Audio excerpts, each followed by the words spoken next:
생생하게 상생하며 YTN 라디오 생생경제. 안녕하세요. YTN 라디오 생생경제 김혜민입니다. 두산중공업은 경영상 어려움을 타개하기 위한 노력이라며 일부 휴업을 검토하고 있다고 밝혔습니다. 대한항공은 객실 승무원에게 희망휴직을 실시하고 외국인 조종사에게는 무급휴가를 주기로 했죠. 물론 대한항공만의 상황은 아닙니다. 참 마음이 아픕니다. 어제 장희윤 씨가 별세했습니다. 몇 년 전 뇌출혈로 쓰러진 이후 급격히 건강을 잃은 그가 이런 말을 했습니다. 인생은 늘 놀랄 일이 가득합니다. 놀랄 일이 일어났을 때 놀라지만 말고 평소에 받아들일 수 있는 준비를 하는 게 중요합니다. 놀랄 일이 연속인 요즘 인생의 새옹지마를 다 겪은 옛 스타의 이 말이 그렇게나 위로가 됐습니다. 2020년 3월 11일 YTN 라디오 생생경제 지금 시작합니다.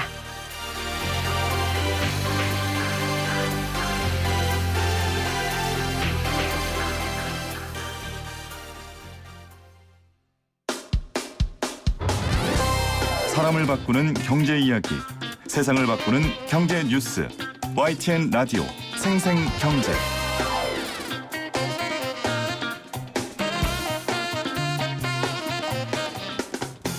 오늘 가장 뜨거운 경제 뉴스를 제일 생생하게 전해드리는 시간입니다. 공매도 증시판 봉이 김선달이라고 하죠. 주식을 가지고 있지 않은 상태에서 매도 주문을 내는 것을 말합니다. 금융당국이 공매도 규제를 어제 발표했고요. 하루 만에 공매도액이 급감했습니다. 공매도가 뭐고 정부는 어떤 내용의 규제를 실시한 건지 자본시장연구원 황세훈 연구위원 나오셨어요. 위원님 어서 오세요. 네, 안녕하세요. 반갑습니다. 먼저 이 공매도에 대한 설명을 해주셔야 될 텐데 이거 제가 여러 번 나오셔서 많은 분들이 설명을 해주셨거든요. 아직 2% 부족해요. 오늘 이 2%를 채워주십시오. 공매도 뭡니까? 주식 시장에서 가장 중요한 게 이제 뭐라고 생각하세요, 혹시? 돈을 버는 거요. 네, 돈을 버는 게 이제 가장 중요하잖아요. 근데 네. 그 돈을 벌기 위해서 가장 중요한 게 사실은 두 가지가 있는데 첫 번째는 정보고요. 정보를 많이 가진 자가 결국 승리를 한다. 근데 이제 정보만 가지고 되는 게 아니거든요. 그 정보에 대한 판단 능력. 똑같은 정보를 가지고도 어떤 사람은 사자라는 의사결정을 내리고요. 어떤 사람은 팔자라는 의사결정을 내립니다. 따라서 정보에 대한 판단 능력, 해석 능력이 두 번째로 또 중요한 부분이라고 볼 수가 있습니다. 그렇기 때문에 이제 정보와 판단 능력을 가지고 있는 사람들은 내지는 그 두 가지를 가지고 있는 투자자라면 사실은 당장 내 손에 돈이 없더라도 네. 주식시장에서 돈을 벌 수 있는 방법들이 사실은 여러 가지들이 존재를 하거든요. 아니 근데 자본주의 국가에서 돈 없이 여러 방법이 존재한다는 게 전 되게 신기하더라고요. 네, 정보를 지배하는 자가 현대 사회는 정보 사회잖아요. 네. 그렇기 때문에 정보를 지배하는 자가 결국은 돈의 흐름까지도 지배할 수 있는 것이 결국은 자본시장이라고 볼 수가 있는 거고요. 네. 예를 들어서 어떤 회사가 굉장히 앞으로 잘할 것 같아요. 그러면 내 손에 돈이 한 푼도 없어도 주식시장에서 돈을 벌 수가 있습니다. 어떻게 해요? 돈을 빌려온 다음에 돈 빌려주는 데가 되게 많거든요. 네. 그럼 돈을 빌려서 그 주식을 사요. 그러고 나서 실질적으로 주가가 오른다면 오른 이후에 주식을 팔고 그 원금을 상환해버리면 예를 들어 내가 10,000원에 샀는데 실제로 주가가 올랐어요. 네. 15,000원으로. 그러면 15,000원에 팔면 나는 5,000원을 버는 거고요. 그렇죠. 10,000원은 상환해버리면 되는 네. 거잖아요. 그렇기 때문에 돈이 한 푼도 없어도 정보를 지배하는 자는 돈을 벌 수가 있는 구조인 거죠. 공매도가 사실은 이거랑 굉장히 대칭적인 구조거든요. 네. 주가가 상승할 때는 돈을 빌려오면 되는 거고요. 반대로 주가가 하락할 것으로 예측이 된다면 돈을 빌려오는 것이 아니라 주식을 빌려와서 네. 팔아요. 10,000원에 파는 거죠, 현재가에. 근데 실질적으로 주가가 떨어졌어요. 5,000원으로. 그러면 5,000원 떨어진 주가에 주식을 다시 되삽니다. 그리고 주식을 빌려왔으니까 갚아야겠죠. 그럼 5,000원이 남네요. 그렇죠. 아하. 그렇기 때문에 주가가 상승할 것으로 예상이 된다면 돈을 빌려와서 주식을 사는 거고요. 반대로 주가가 떨어질 것이라고 예측이 된다면 주식을 빌려와서 돈을 벌 수가 있다는 거죠. 그러니까 우리가 보통 돈을 빌려서 투자를 한다는 개념은 전자에 설명하신 그 개념이고요. 네네. 이제 공매도의 개념은 주가가 떨어질 때 주식을 빌려와서 주가가 떨어지면 그 떨어진 금액만큼만 갚고 나머지의 차익을 얻는다는 그렇습니다. 거죠. 그렇기 때문에 사실은 두 가지는 방향성만 다를 뿐이고요. 완전히 대칭적인 투자 기법인 겁니다. 그렇네요. 자, 공매도에 대한 개념을 설명을 해 주셨어요. 정부가 그럼 공매도 규제 칼을 어제 빼들은 건 그 배경이 이 코로나19로 요동치는 금융시장에 대한 대응책이었을까요? 시장 안정화 조치라고 해석을 내리는 것이 타당하고요. 이제 많은 분들께서 이제 정부의 이런 정책을 이제 증시 부양 정책이라고 생각하시는 분들이 많으세요. 네.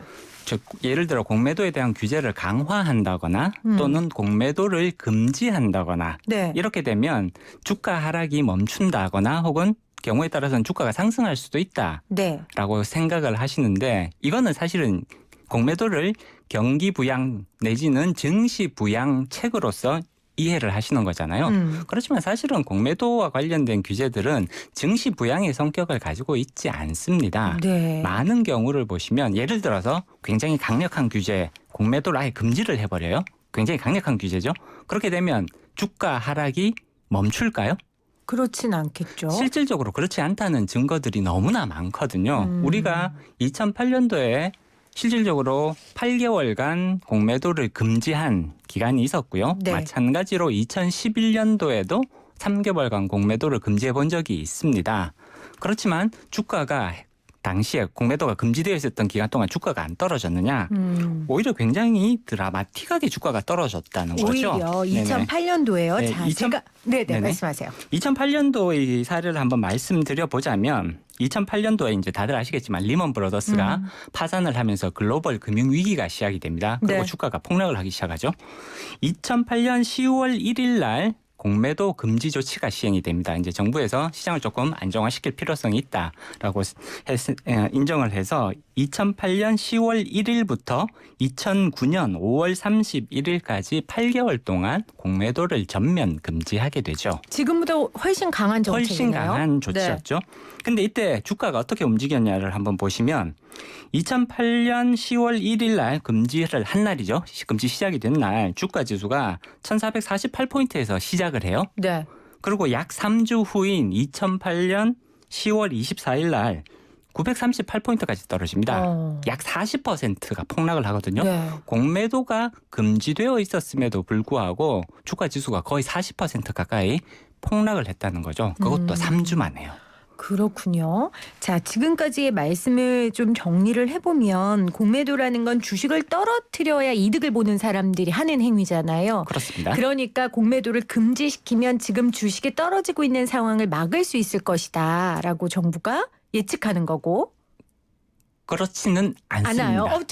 제가 틀렸으면 당당하게 말씀해 주시죠. 배우는 과정이니까요. 말씀드렸듯이 네. 공매도를 금지한다고 해서 주가 하락이 멈추는 내지는 주가가 상승으로 반전되는 그런 효과를 기대하기는 어렵습니다. 그러니까 그거는 결과론적인 거고 정부에서는 그러기 위해서 공매도를 금지시키는. 아닙니다. 그럼 왜 하는 거예요? 시장 안정화 조치라고 말씀을 드렸고요. 시장 안정화 시장 안정화 조치의 정책 의미가 무엇이냐 하면 네. 시장 안정화 조치라는 거는 주가를 부양하기 위한 조치가 아닙니다.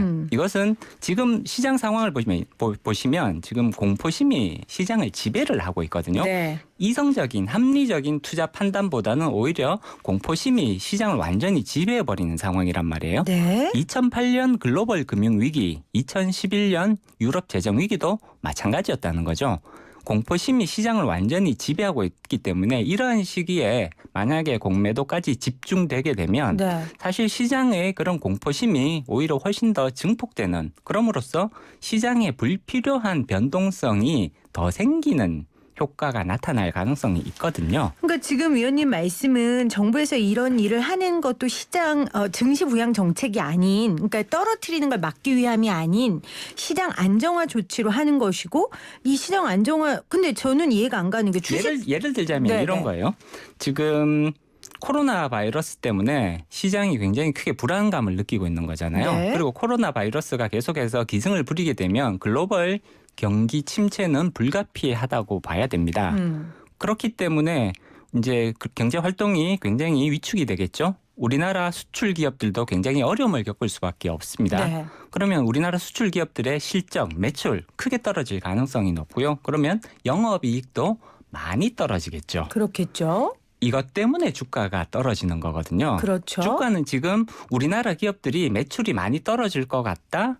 영업이익도 당연히 많이 줄어들 것 같다. 그러니까 주가가 떨어지고 있는 것이고요. 그러니까 주가가 떨어지는 건 당연한 것이고. 그렇기 때문에 예를 들어서 공매도를 금지한다고 해서 네. 이 매출이 줄어드는 사실 그걸 또는 막을 수는 없다. 영업이익이 줄어드는 사실 이걸 막을 수는 없거든요. 네. 그렇기 때문에 공매도를 금지를 한다고 하더라도 주가가 떨어지는 건 불가피합니다. 다만 공매도가 기승을 부리게 되면 예를 들어서 주가 지수가 2,000포인트에서 1,800포인트 정도 떨어지는 게 합리적인 이제 낙폭이라고 가정을 해보죠. 근데 공매도가 기승을 부리게 되면 1,800포인트까지 떨어지는 것이 아니라 예를 들자면 1,750포인트 내지는 1,700포인트까지 조금 더 변동폭이 확대될 위험성이 존재를 한다는 거죠.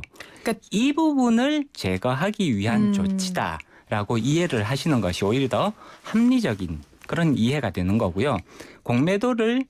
공매도에 대한 규제를 강화한다든지 또는 일시적으로 공매도를 금지한다고 해서 주가 하락 자체가 완전히 방어가 되는 네. 이런 효과를 기대하기는 어렵다는 거죠.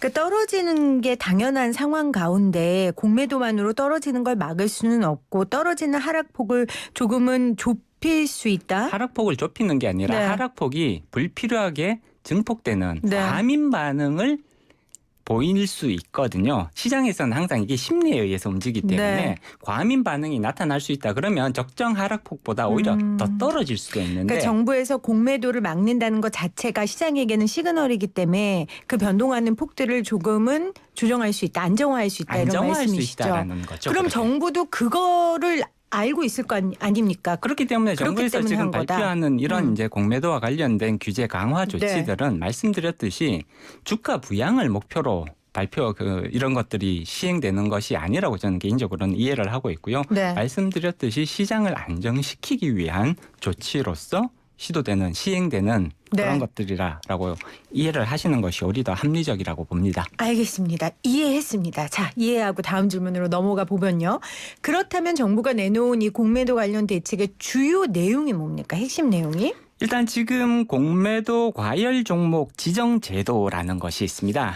지금 이번에 발표한 내용들은 공매도 과열 종목 지정 제도를 약간 변화를 줌으로써 공매도 과열 종목에 지정되는 그런 이제 주식 숫자가 많아지도록 만들겠다. 그럼으로써 공매도를 훨씬 더 불편하게 만들어주겠다라는 것이 이제 제도 변화의 요점이고요. 지금 공매도 과열 종목 지정 제도에 이제 해당이 되면 그러니까 오늘부터는 바뀌었는데 어제까지는 그 다음 거래일 동안에는 공매도 거래가 전면적으로 금지가 됩니다. 네. 이제 몇 가지 조건들이 있거든요.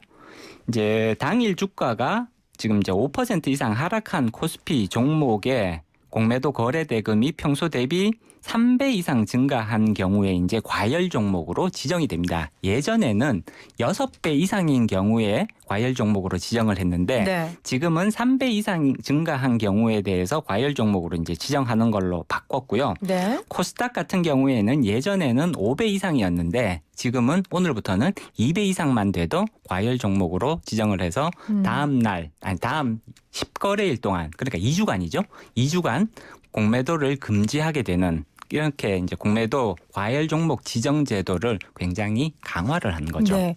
그러면 아까 2008년도에는 아예 공매도 금지를 했잖아요. 그렇습니다. 그거보다는 2008년도와 2011년도 네. 두 번 아예 네. 금지를 한 적이 있었고요. 그러면 이번에 공매도 과열 종목 지정 제도는 그거보다 센 건 아니죠. 그거보다는 약한 제도입니다. 약한 제도면 네. 그러면 그거보다는 약하지만 지금 이 시점의 강도는 어떻게 보세요?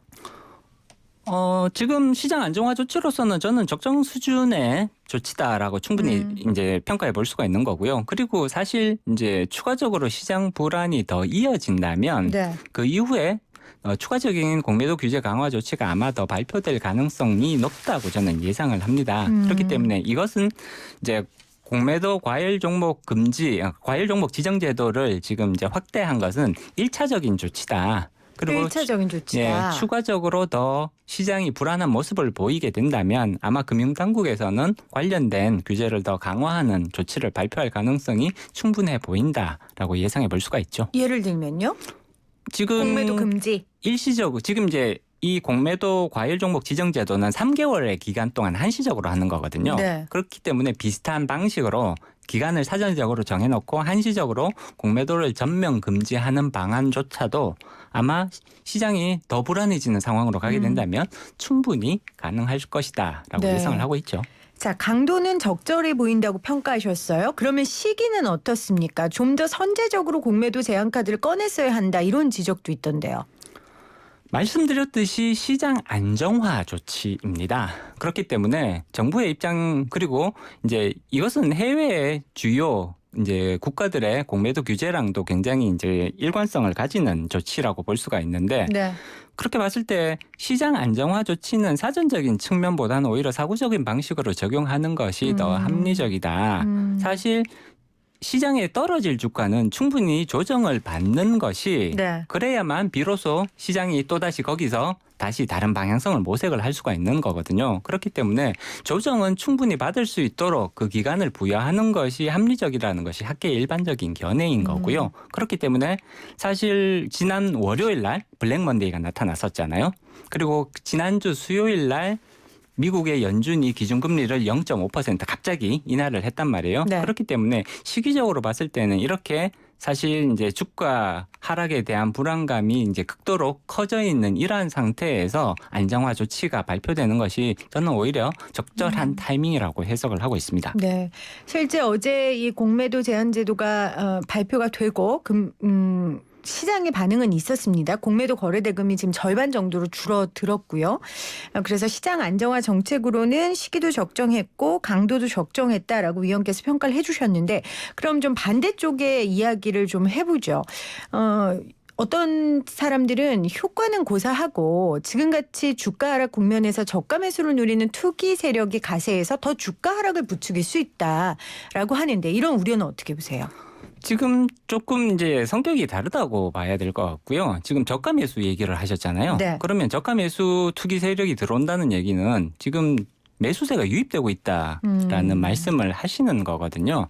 현재의 공매도 규제와는 사실은 조금 네. 이게 앞뒤가 안 맞는 얘기인 것 같다. 공매도는 하락 그 자체로 수익을 낼 수 있는 기법입니다. 네. 하락에 대해서 쉽게 말하면 베팅을 하는 거기 때문에 하락만 하게 되면 실질적으로 하락을 하게 되면 여기서부터 수익이 발생하는 거거든요. 그렇기 때문에 하락 이후에 다시 저가 매수를 해서 추가적인 수익을 올린다. 이거는 완전히 그 다음 단계 별개의 투자 의사 결정이 되는 거죠. 그러니까 공매도의 방법으로 돈을 벌 수 있는 방법은 아니다. 지금 저가 매수로 투기 세력인 경우에는. 그렇습니다. 공매도 자체가 수익을 낼 수 있는 기법입니다. 그렇기 그렇죠. 때문에 거기서 다시 또 저가 매수를 연결한다는 거는 그것은 그 이후에 다시 2차적인 투자 의사, 그 다음번 단계의 투자 의사 결정이라는 거죠.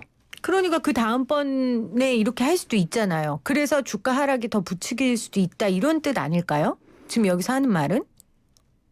그렇게 된다면 쉽게 말해서 이제 적절한 타이밍을 잡아야 네. 되는 거잖아요. 네. 지금 말씀하시는 거는 1차로 공매도를 통해서 수익을 한번 내고 떨어지면 그때 다시 또 다시 저가 저가로 매수를 매수해서. 해서 또 다시 이제 주가 상승을 기대를 하고 수익을 낸다라는 의미인 거잖아요. 근데 저가 매수 타이밍으로 잡았던 저가 매수 타이밍 시점이 정확한 시점일 수도 있고 아닐 수도 있다라는 네. 거거든요. 그러니까 현실성 있는 우려는 아니다. 그렇습니다. 라는 말씀이세요. 그렇습니다. 알겠습니다. 2012년에 삼성전자가 공매도로 인해서 큰 폭으로 떨어졌었던 적이 있었습니다. 이걸 공매도의 역습이라고 부르는데 이런 일이 또 있지 말라는 법이 없잖아요. 여기서 공매도의 역습이라고 하는 거는요. 네. 삼성전자가 큰 폭으로 그때 이제 2012년도 5월달, 6월달 이쯤이었던 걸로 기억을 하는데 네. 삼성전자가 이제 큰 폭으로 주가가 하락을 하죠. 그리고 이제 당연히 이제 그때 공매도도 또 많이 늘어났습니다. 그래 놓으니까 이제 공매도 때문에 이제 주가가 많이 하락을 하고 있다. 근데 6월 말까지 이제 공매도가 많이 늘면서 주가가 하락을 하는데 네. 8월 중순쯤 되면 삼성전자가 굉장히 이제 주가가 급반등을 하게 됩니다. 네. 그래서 공매도를 했던 세력들이 그때 사실 상당히 큰 타격을 받았겠네요. 손해를 네. 봤을 걸로 지금 추정을 하고 있거든요. 네. 그래서 이제 역습이라는 얘기가 나오는 거죠. 근데 그거 위험 알고 하는 거잖아요. 그렇습니다. 공매도라고 해서 항상 수익이 나는 건 아니고요. 네. 경우에 따라서는 실제로 공매도 비중이 굉장히 높은 그런 종목들 중에 오히려 주가가 크게 상승을 해버리는 종목들이 꼭 나타나거든요. 네. 그런 경우들이 항상 관찰이 되기 때문에 공매도도 위험성이 동반되는 그렇죠. 거래 기법이다라는 건 분명하죠. 그러니까 모든 투자는 위험성을 가지고 있는 거니까요. 이 공매도로 분명히 손해보는 측면도 있다라고 말씀을 하셨어요. 이렇게 공매도가 금지되더라도 예외가 있다면서요. 특히 네. 외국인 같은 경우요. 아닙니다. 시장 조성자에 대해서 예외를 허용을 하고 있습니다. 자, 시장 조성자라는 게 정확하게 뭡니까? 이제 일반 투자자가 거래를 체결할 수 있도록 시장에서 매수 효과와 매도 효과를 동시에 지속적으로 제공하는 자들을 시장 조성자라고 합니다. 네. 이게 좀 말이 조금 어렵게 들리실 어렵네요. 텐데 이제 그런 거죠. 주식 시장을 가보시면 모든 종목의 거래가 활발하게 일어나지는 않거든요. 특히 이제 코스닥 쪽으로 가면 우리가 잘 모르는 기업들이 굉장히 많이 있습니다. 그런 종목들은 주식 거래가 몇 초 단위로 계속 끊임없이 일어나는 것이 아니고요.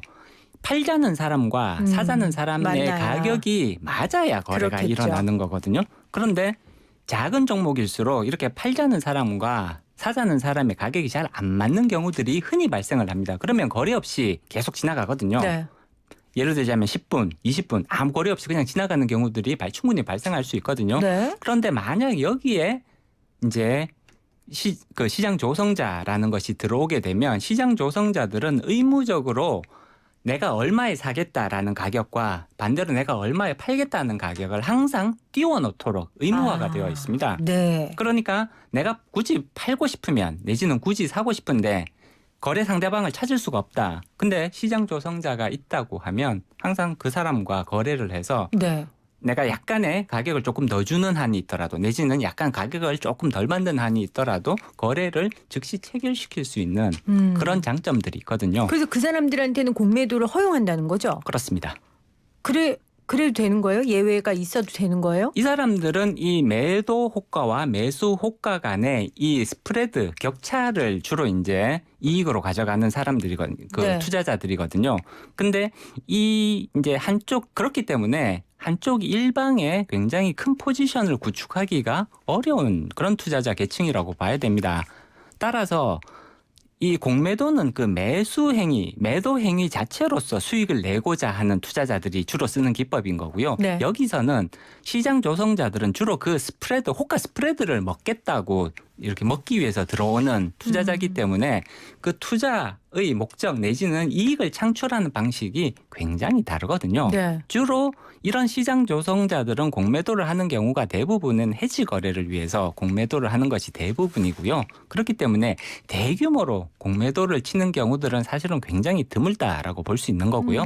또 한 가지 지금 현재 국내 주식 시장에서 시장 조성자들은 모두 국내 증권사들입니다. 외국 증권사들은 국내 주식 시장에서 시장 조성자로 지금 들어와 있지 않고요. 그렇기 때문에 외국인들은 여전히 시장 조성자의 지위를 통해서 공매도를 할 수 있다라고 말씀하시는 분들이 계시는데 실질적으로는 외국 증권사, 외국계 증권사 중에는 시장 조성자로 들어와 있는 곳이 없기 때문에 사실상 이거는 사실이 아닙니다. 아니 그러면 결론은 공매도를 개인 투자자들만 못한다는 얘기네요. 국내 증권회사들은 시장 조성자로 들어갈 수 있다면서요. 시장 조성자로 들어와 있는 증권사들이 있습니다. 네. 그렇지만 말씀드렸듯이 시장 조성자의 그 수익을 내는 방식은 호가 스프레드에 의해서 네. 수익을 내는 방식이고요. 그렇기 때문에 대규모 공매도 거래를 통해서 그렇게 되면 주가 변동 위험에 굉장히 크게 노출되어 있는 거거든요. 이런 식으로 위험을 감수하면서까지 네. 스프레드를 추구하는 경우들은 굉장히 드물다라는 거죠. 네.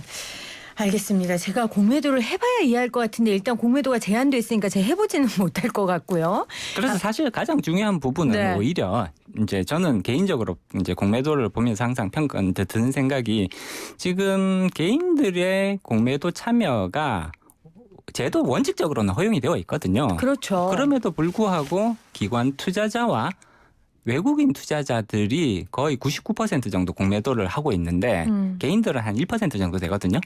근데 이렇게 개인들이 1% 정도밖에 참여를 못하는 가장 중요한 이유는 개인들이 주식을 빌려올 데가 없다라는 거죠. 공매도를 하기 위해서는 일단 주식을 그렇죠. 빌려와야 된단 아예 말이야. 개인 투자자들한테 해주지도 않는군요. 네, 빌려와야 되는데 근데 개인 투자자들이 예를 들어서 나 공매도 하기 위해서 주식을 빌려주세요라고 얘기를 하면 신용도에 문제가 있어서 아, 주식을 빌리기가 너무나 어렵다는 거죠. 그렇군요. 그래서 개인 투자자들이 공매도 참여가 사실상 현실상 굉장히 어려운 거고요. 기울어진 운동장이라는 이제 얘기가 그래서 나올 수밖에 없는 거거든요. 따라서 네. 이런 운동장을 좀 평평하게 만들어주는 이런 제도적 뒷받침이 좀 있어야 된다라고 생각합니다. 네, 자 오늘 금융당국이 공매도 규제를 어제 발표했습니다. 그래서 좀 영향도 있었고요. 그래서 공매도가 무엇인지 정부가 어떻게 하겠다는 건지